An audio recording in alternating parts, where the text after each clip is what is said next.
Hello, everyone. This is the review video for the Douglas study questions.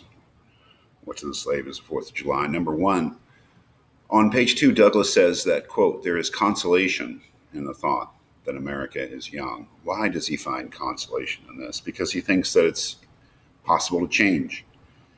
If America were, an old society where its customs and habits were established by centuries of tradition, then it would be harder to change. But because it's a young country, the republic was established 70 years before this or so, it's easier to change. And the big message here is that America must change. So the fact that America is a young country is hopeful. There's consolation in that because it's more likely, more possible that it will be able to make the kind of changes that it absolutely needs to make. And the central change is that it has to get rid of slavery. Number two, on page 4, Douglas says of the founding fathers that, quote, they love their country better than their own private interests. Explain the connection here with the theme of Madison's Federalist number 10. Well, the ability to have a perspective that allows you to put the public good over your own private interest is at the center of Madison's Federalist number 10. That is, to love your country more than your private interest, to be willing to do what's right for the community as a whole, even if it goes against your own private interest, is the central virtue that Madison thinks that the republic, representative democracy, will be more prone to than a direct democracy. Douglas has a lot of good to say about the founding fathers, and I think that one of the things that he's trying to do is say that we have to, in America in 1852, that we have to be more like them, be more willing to do what's right than to do what's right for us, be more willing to do what is good for the public as a whole than to perhaps do what's good for us as private individuals with our own special interests. And obviously, again, coming back to the issue of slavery. And it may be inconvenient, even if you're not a slave owner, it may be inconvenient to do the kind of things that are necessary to get rid of slavery, but it's a moral necessity. And beyond even being a moral necessity, doing what's right, it's the only hope for the future of the country. And I'm 100% sure that he was right about that. I mean, it was the only hope. Slavery had to be for everyone's good, especially for the good of the enslaved people, but for everyone's good, slavery had to be abolished. So it's an example of that, putting the interests of the whole, the public good, over your own private interest. Number 3, on page 6, Douglas says, quote, we have to do with the past only as we can make it useful to the present and to the future. What do you think he is saying here? It's an open-ended question. I put it in there just because I think it's the most striking thing that he says, amongst many striking things. That history is not something to be studied for its own sake. History is something that is supposed to be useful. And reviewing history is not just knowing the history for its own sake. It's being able to understand the present and the future better and to learn from history. So history is a useful study, but only insofar as we can use it, make it useful to the present and to the future.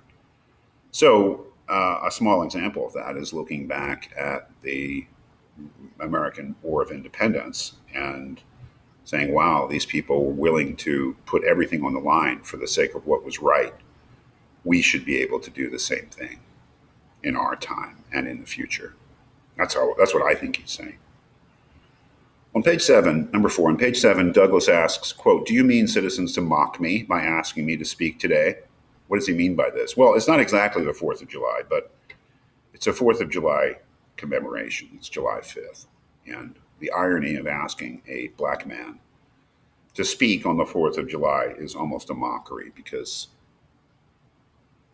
It's a day that celebrates America and American institutions and American freedom. And here is someone who was born into slavery, who is oppressed, and asking him to celebrate America is kind of a mockery because he's a victim of America. Maybe it's not so simple as that, but I think that is at least part of the idea behind him saying, "Are you kidding? Asking me to celebrate America right now? I was born into slavery. I've suffered because of America." Number five, what is the basis of Douglas's condemnation of the Christian churches of America? I think it's just basically that the Christian churches of America are complicit in evil, because largely, not completely, but largely, the Christian churches have gone along with the institution of slavery. And the institution of slavery is incompatible with any kind of Christian outlook on life or Christian principles. Number six, what is Douglas's view of the U.S. Constitution? He calls it a glorious liberty document, I think. No, he calls it a liberty document. His view of the U.S. Constitution is that it does not condone slavery, that it is not something that says that slavery is okay. And that's important. Because what he's fighting against is this idea that, well, we have slavery and the Constitution allows for it, so there's nothing that we can do. And he's saying, no, the Constitution does not tolerate slavery. Constitution is a great liberty document, and it is the principles of the Constitution are incompatible with the institution of slavery.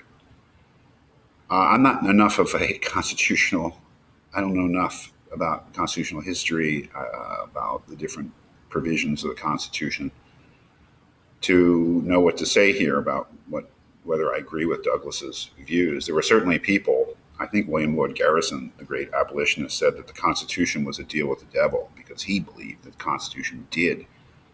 There are a lot of people who believe that the U.S. Constitution did, in fact, tolerate slavery, and Douglas's views are directed really against them. That we don't need to change the Constitution to get rid of slavery, because the Constitution, he says, is not pro-slavery. Interesting, very complex issue in American history.